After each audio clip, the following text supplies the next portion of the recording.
Let's start with the obvious. Bitcoin is money. Not only is Bitcoin money, it's the best form of money we've ever seen. These are the properties of money.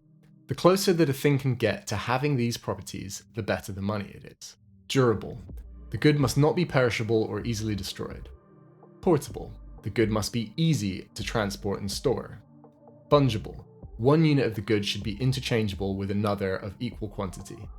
Verifiable. The good must be easy to quickly identify and verify as authentic.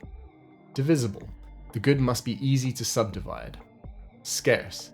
The good must not be abundant or easy to either obtain or produce in quantity.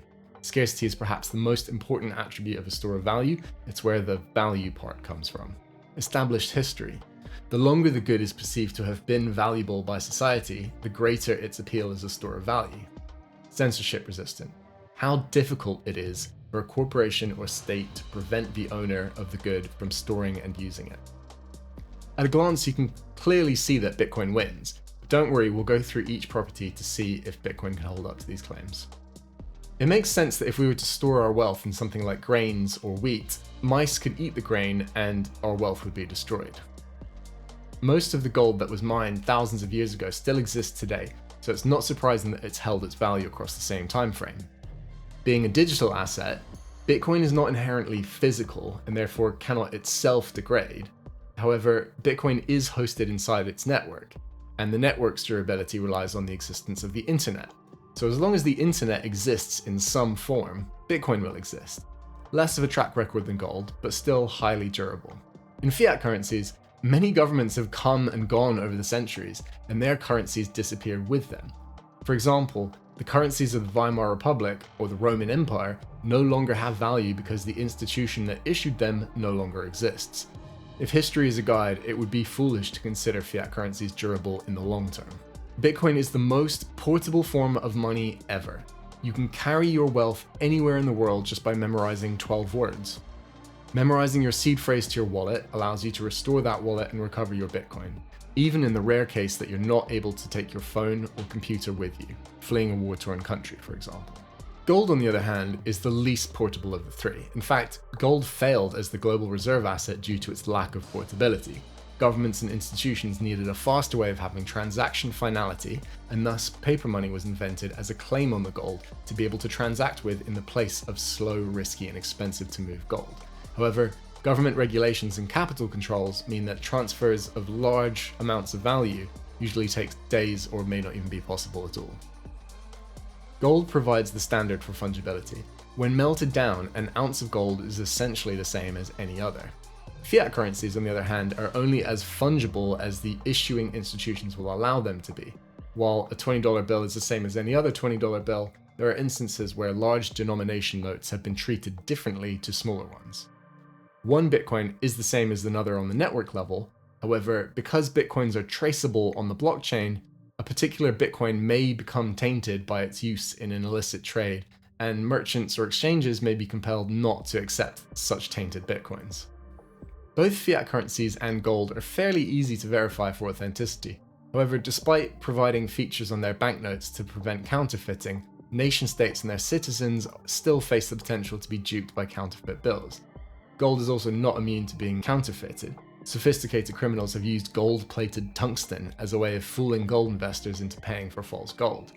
Bitcoin, on the other hand, can be verified with mathematical certainty. Using cryptographic signatures, the owner of a Bitcoin can publicly prove they own the Bitcoin they say they do. Bitcoins can be divided down to 100 millionth of a Bitcoin and transmitted at such tiny amounts.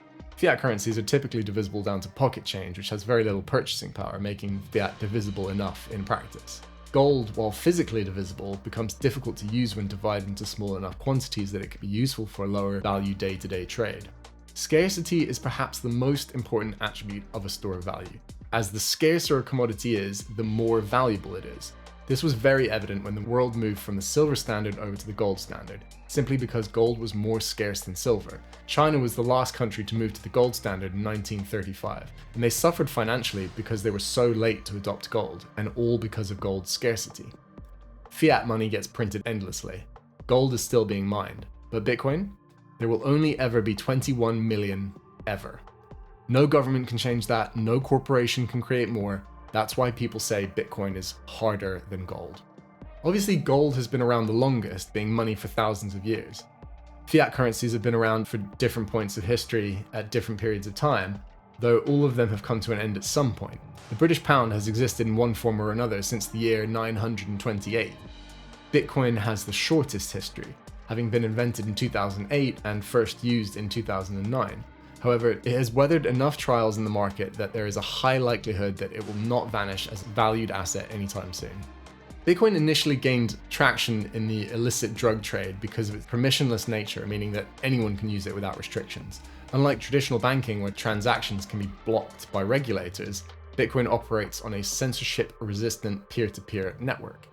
Bitcoin's real advantage through its ability to facilitate unrestricted transactions, contrasting with fiat systems that enforce regulations like capital controls. Unlike gold, which is physically cumbersome, Bitcoin's decentralized and digital nature makes it much harder for states to regulate. Bitcoin is called programmable money because people can set rules for how it's used.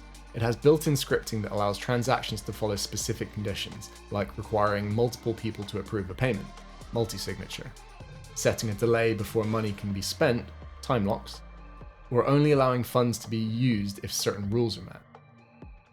Extra layers like the Lightning Network add more flexibility. This allows for things like instant payments, secure agreements without middlemen, and even decentralized finance, where people can lend, borrow, or trade without banks. This makes Bitcoin more than just digital cash. It's a system that can be programmed to follow specific financial rules automatically.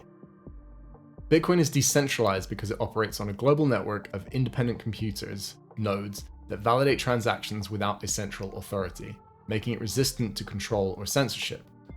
In contrast, gold is partially decentralized. It isn't issued by any government, but its physical nature makes it subject to regulation, confiscation, and logistical challenges.